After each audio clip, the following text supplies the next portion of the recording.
Hola, buen día jóvenes. Antes de abordar los procesos patológicos que están asociados al síndrome pleural, consideraremos algunos aspectos morfológicos de la pleura.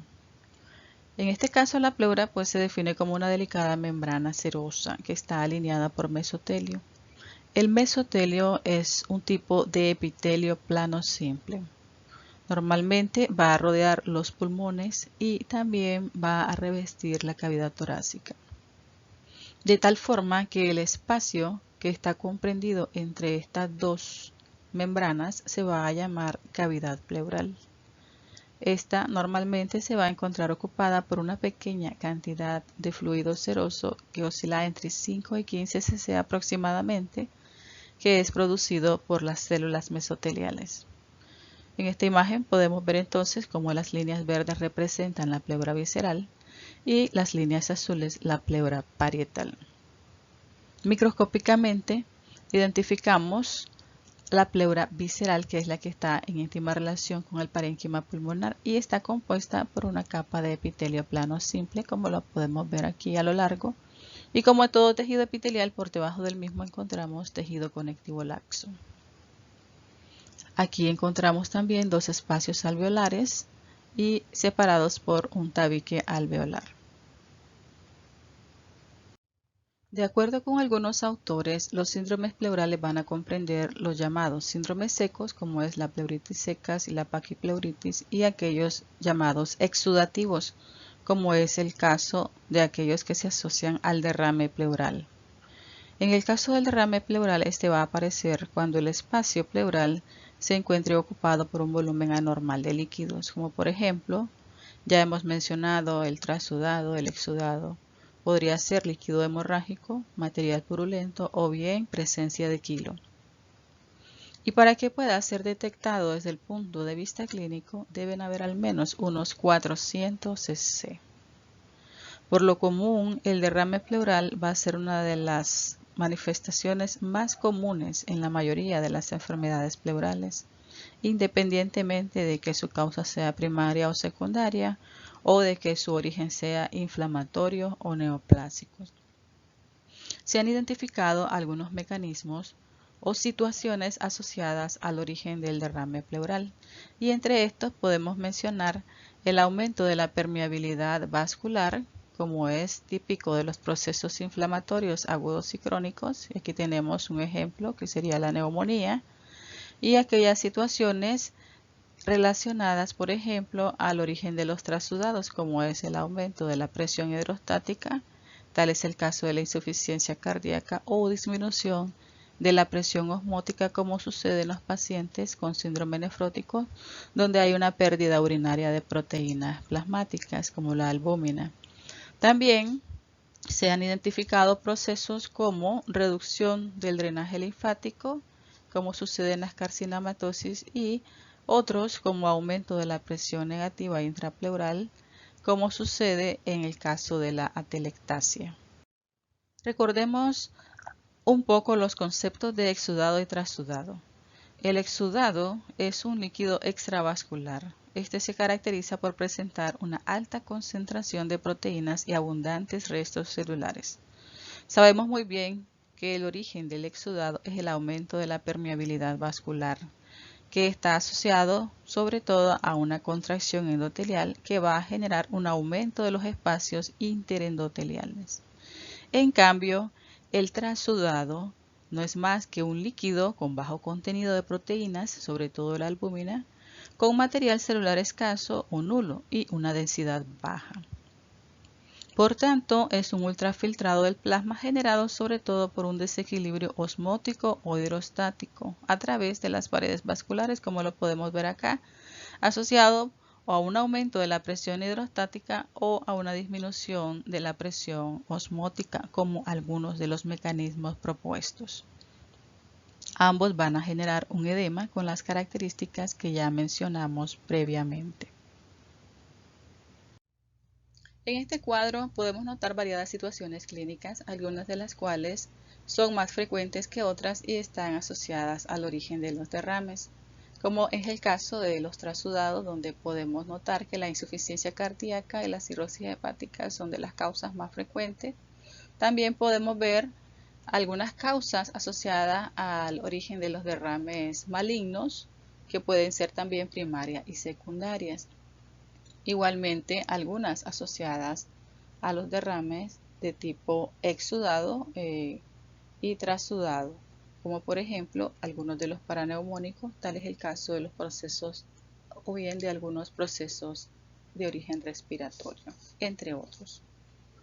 De manera general, la mayoría de estas entidades pueden provocar una reacción pleural mínima con escaso derrame, que se va a resolver sin problemas, pero en algunas ocasiones, sobre todo cuando se acumulan grandes cantidades de líquido, se puede provocar una compresión pulmonar y dificultad respiratoria. Desde el punto de vista clínico, es importante clasificar los derrames como exudado y trasudado, y para esto se han descrito los denominados criterios de Light, que si bien es cierto, fueron descritos hace ya varias décadas, actualmente siguen vigentes y se utilizan precisamente para clasificar estos derrames como exudado y trasudado. Se utilizan entonces los cocientes proteína pleura-suero o bien el cociente lactato deshidrogenasa entre la pleura y el suero, o bien las concentraciones, ¿verdad?, de la LDH en la pleura únicamente. Si está positivo uno de estos criterios, podemos decir que se trata de un exudado, como podría ser un cociente proteína pleura-suero mayor de 0.5 o bien un cociente lactato deshidrogenasa entre la pleura y el suero mayor de 0.6. Como ya habíamos visto en la diapositiva anterior, los derrames pleurales pueden habitualmente ser causados por procesos inflamatorios y no inflamatorios. Y de todas las causas, independientemente de que el derrame sea de tipo exudado o trasudado, ya vimos que la insuficiencia cardíaca se asocia con mayor frecuencia al origen de los derrames. En el caso de los procesos inflamatorios, también estos van a cursar con pleuritis.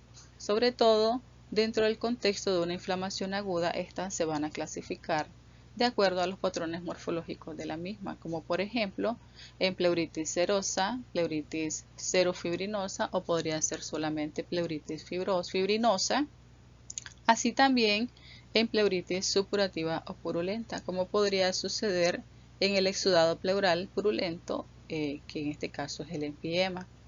Normalmente el empiema sucede como consecuencia de una siembra bacteriana o bien micótica del espacio pleural y lo normal es que sea consecuencia de una diseminación por contigüidad de una infección pulmonar, por ejemplo una neumonía. Sin embargo, podría ser secundario a un absceso hepático o bien diseminación linfática o hematógena. Si el empiema no resuelve, se puede organizar en adherencias fibrosas y evolucionar a una forma de pleuritis crónica fibrosa.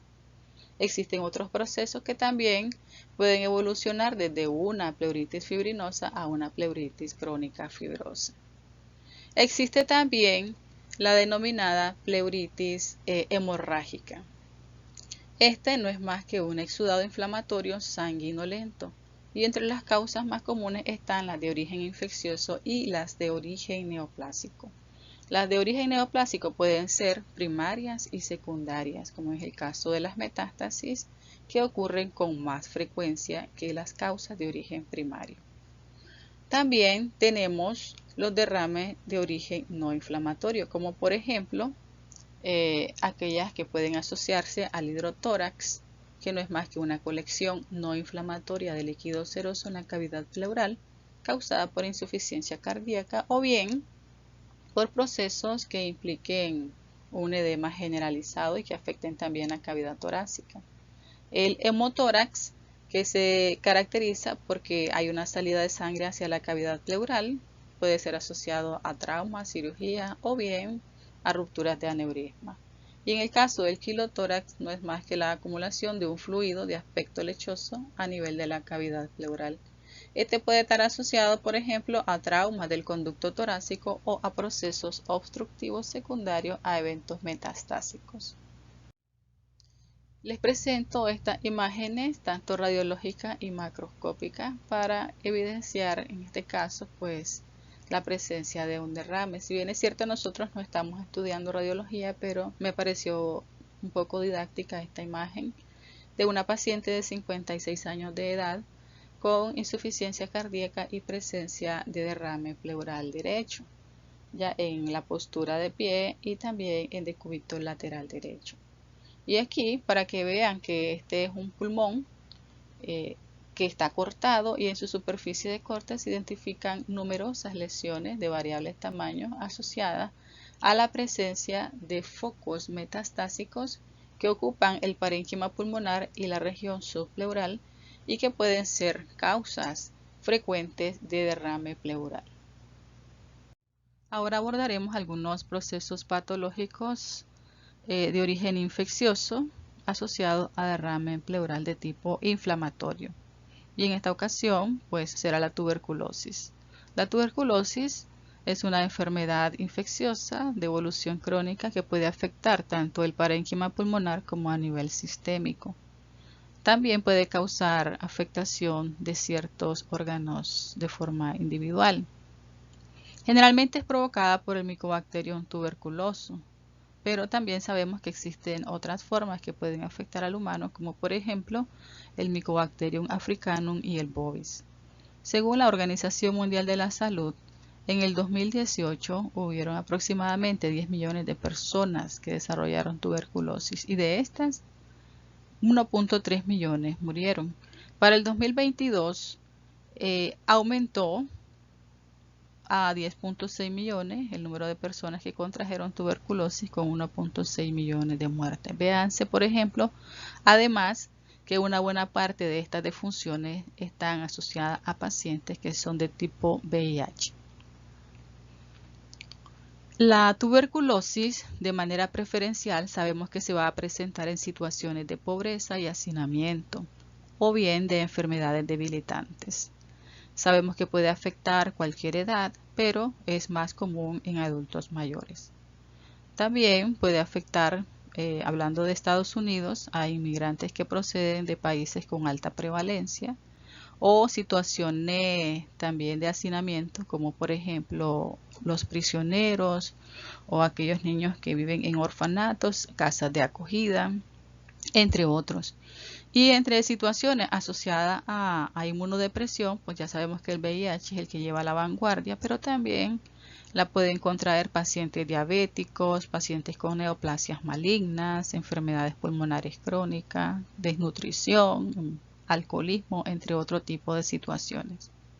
La mayoría de las infecciones se van a adquirir por transmisión de persona a persona, como lo vemos en esta imagen, mediante la exposición al patógeno que va a ser transportado por medio de la vía aérea desde un caso activo a un huésped susceptible, que sería este.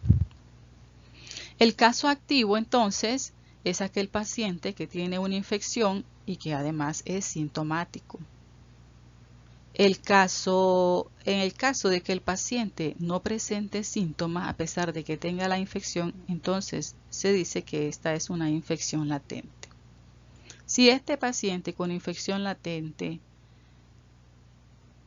más adelante o en el transcurso de su vida experimenta algún grado de inmunodepresión, podría provocarse entonces reactivación del foco que ha estado allí latente, y allí sí se volvería entonces un transmisor de la enfermedad.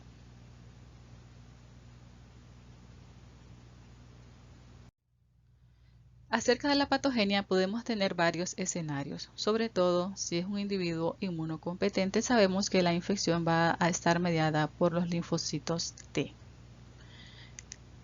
entre las cuales se describen pues varias fases. Está la fase de penetración, donde el micobacterio tuberculoso va a penetrar los macrófagos mediante los receptores, como por ejemplo las lectinas fijadoras de manosa, o bien por medio de receptores del complemento.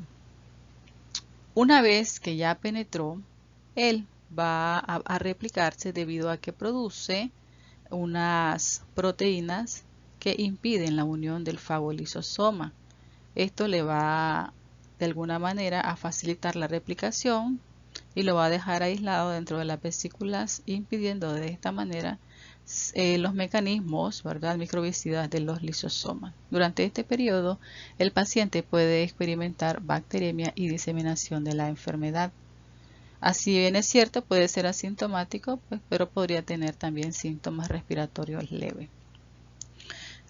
En la inmunidad innata, aquí pues tenemos numerosos patrones moleculares asociados al Mycobacterium tuberculosis que van a ser reconocidos por receptores de la inmunidad innata, generando, por tanto, interacciones que van a iniciar y amplificar ambos tipos de respuestas, tanto la innata como la adaptativa. Posteriormente están las respuestas de los TH1. Esto sucede aproximadamente 3 semanas después de la infección, donde los linfocitos TH1 van a activar a los macrófagos y le van a conferir una actividad bactericida. La respuesta en este caso va a ser iniciada por los antígenos micobacterianos que a su vez van a ser transportados a los ganglios linfáticos de drenaje y van a ser presentados a estos linfocitos. Una vez que esto ha sucedido, se da entonces la activación del macrófago mediado por estos tipos de linfocitos para promover la acción bactericida, donde van a jugar un papel muy importante pues varios mediadores químicos, entre los cuales también tenemos el interferón gamma. El interferón gamma es bien conocido por nosotros porque promueve también el reclutamiento y la diferenciación de los macrófagos a macrófagos epitelioides. Pero en este caso, él se va a asociar, por ejemplo, a la maduración del fagolisosoma en los macrófagos infectados, promoviendo en todo caso a las bacterias a un ambiente más tóxico, a un medio más ácido. Va a estimular a ciertos tipos de enzimas, como por ejemplo a la oxidonitrosintasa, para generar radicales libres y favorecer aún más esta actividad bactericida, así como la activación de ciertos tipos de enzimas, como las defensinas. En el caso de la inflamación granulomatosa mediada por los TH1, pues ya sabemos que es con el objetivo de favorecer la destrucción del Mycobacterium tuberculoso. La formación de los granulomas implica entonces el reclutamiento de los macrófagos y la diferenciación de los mismos a macrófagos epitelioides. Estos mismos macrófagos epitelioides se pueden unir y dar lugar a la formación de las células gigantes multinucleadas, que son bastante características de estos tipos de procesos inflamatorios, con el objeto de contener al patógeno y destruirlo. La predisposición del huésped a la enfermedad, por ejemplo, en este caso, pues tenemos que el SIDA es uno de los principales factores de riesgo asociada a esta progresión activa de la enfermedad, porque existe una pérdida del control inmunitario. Sin embargo, también se puede mencionar que existen pues, otras formas que pueden promover la inmunodepresión.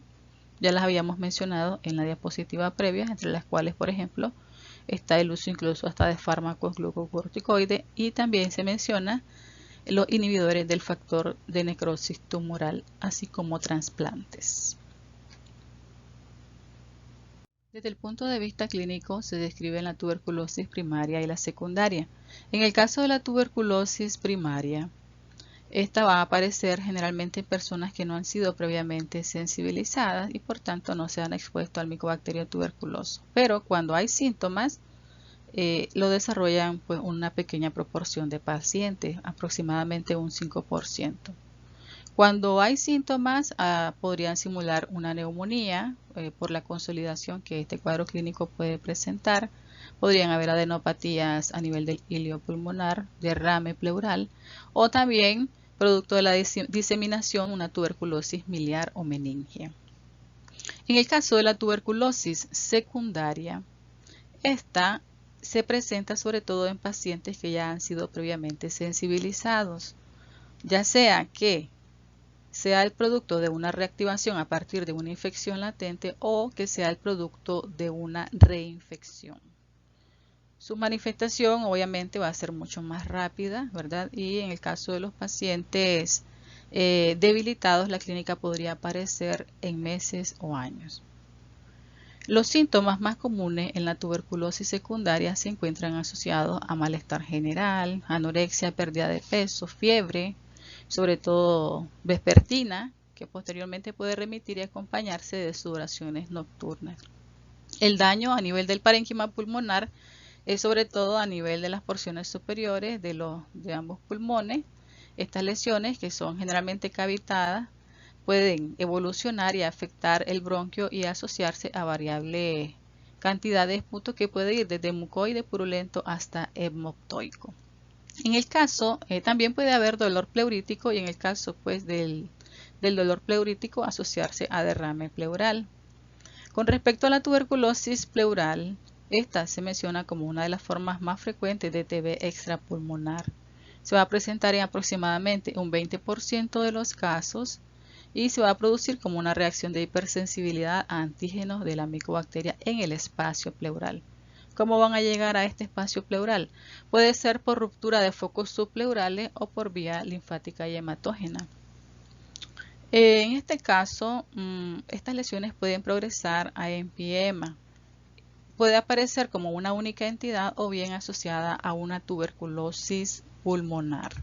Ya sabemos que para el diagnóstico de estos tipos de tuberculosis, sobre todo aquellas que no tienen compromiso pulmonar, pues será necesario un abordaje de estudios de imagen, biopsia, citología, estudios citológicos, citoquímicos, entre otros tipos de estudios. Microscópicamente, la lesión característica de la tuberculosis pues, es el granuloma. El granuloma ya vimos en la patogenia cómo se produce y está compuesto por una acumulación de histiocitos epitelioides, una inflamación circunscrita, puede o no tener necrosis central y se acompaña también de macrófagos que se reúnen dando lugar a la formación de células gigantes multinucleadas que también se pueden apreciar en esta imagen.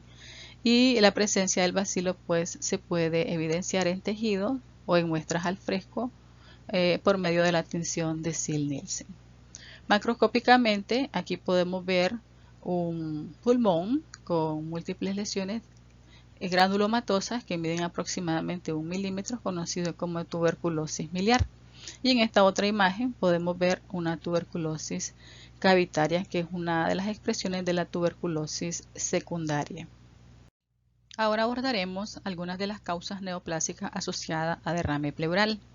Las neoplasias que pueden asociarse a la afección pleural y por supuesto al derrame pleural maligno pueden ser de naturaleza primaria o secundaria, o sea, o se originan de la pleura o se originan de sitios distantes a la pleura.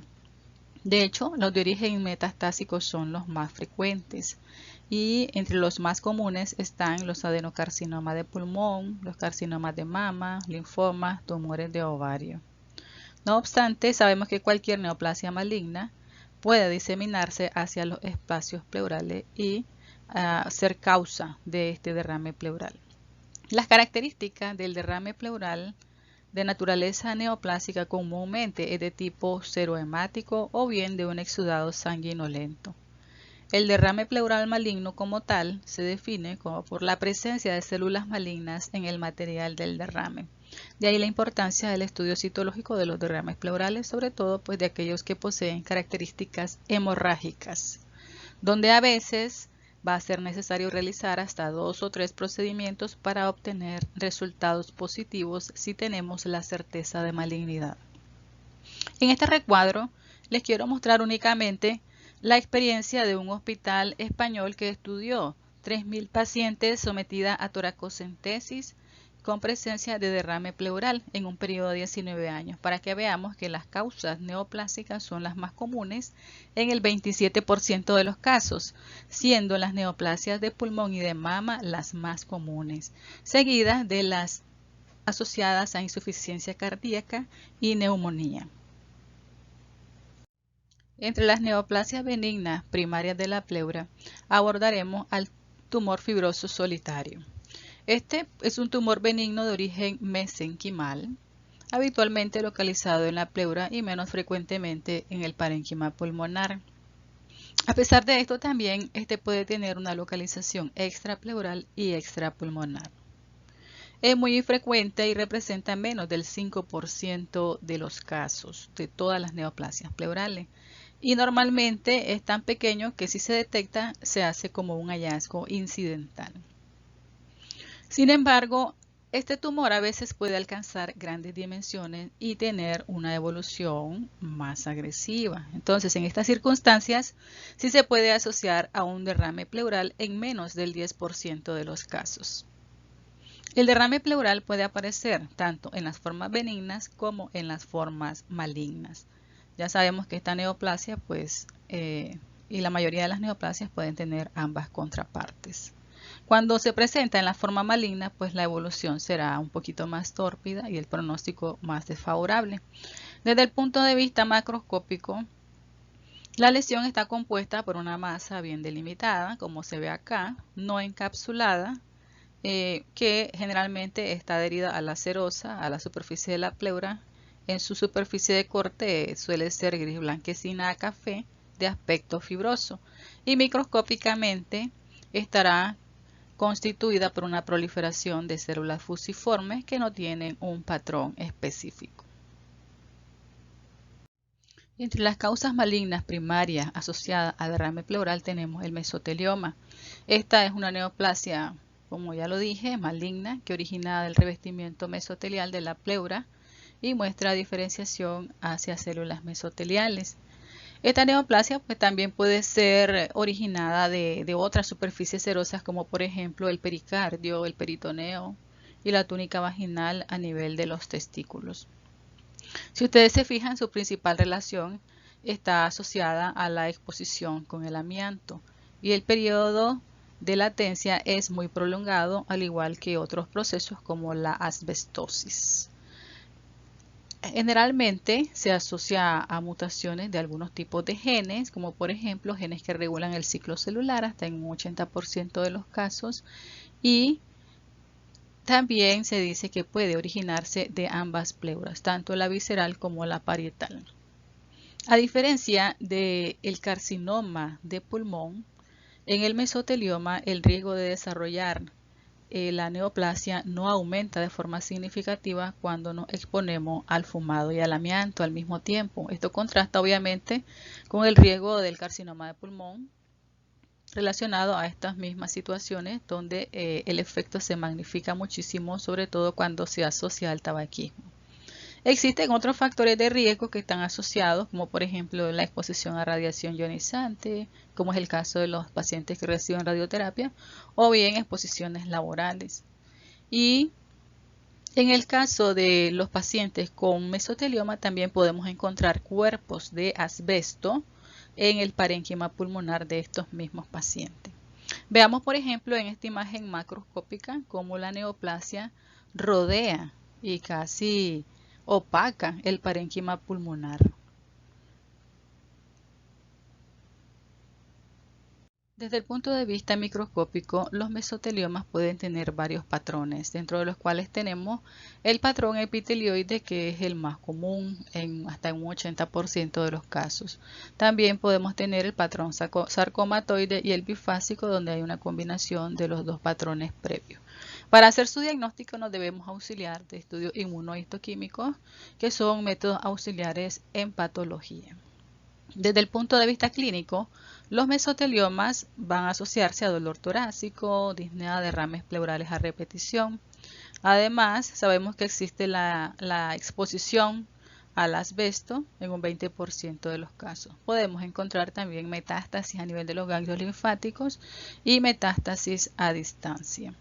En la imagen observamos un patrón epitelioide de la neoplasia y una reacción inmunohistoquímica con calretinina para su confirmación diagnóstica. Entre otras causas de derrame pleural, ahora comentaremos algunos aspectos relevantes de las causas secundarias, o sea, las metastásicas. De hecho, ya habíamos comentado que las metástasis pleurales representan la mayoría de los tumores malignos asociados a este hallazgo. Y en aproximadamente el 80% de los casos de todo ello, el carcinoma de pulmón va a representar un 50%, seguido por el carcinoma de mama, los linfomas, los carcinomas de ovario, el adenocarcinoma gástrico, entre otros. Clínicamente los pacientes van a presentar sobre todo disnea, dolor torácico de tipo pleurítico, Puede haber pérdida de peso y malestar general, que son síntomas bastante comunes también de las neoplasias malignas. Y el derrame pleural pues será el signo más común. Macroscópicamente, el hallazgo a nivel de la pleura podría estar asociada con nódulos pequeños como los que se observan aquí en la pared torácica interna y algunas lesiones en este pulmón en su superficie externa, o bien podría estar asociada a placas y engrosamientos pleurales que macroscópicamente lo hacen indistinguible de un mesotelioma. En cuanto a los hallazgos microscópicos, aquí tenemos en esta imagen una adenocarcinoma de pulmón, pues el patrón microscópico va a estar muy en dependencia del origen de la neoplasia metastásica. Si es un adenocarcinoma de pulmón, pues va a ser estructuras tubulares como las que se identifican en esta área. Si es un carcinoma de células escamosas, pues mostrará diferenciación escamosa. Todas estas características estarán infiltrando el espacio de la pleura parietal o visceral. Nos podemos auxiliar de los antecedentes ya conocidos en el paciente, sobre todo si sabemos que ya cursa con una neoplasia maligna, y para su confirmación de pruebas inmunohistoquímicas, como se deben usar en la mayoría de las neoplasias para su adecuada clasificación y confirmación. Aquí podemos ver un resumen de todos aquellos eventos que se encuentran asociados al derrame pleural y sus diversas características, así como la importancia del estudio multidisciplinario para su adecuado abordaje y diagnóstico. De esta manera hemos terminado con el abordaje de los principales procesos patológicos asociados a los síndromes pleurales. Les invitamos a continuar revisando en su texto básico y en las referencias proporcionadas.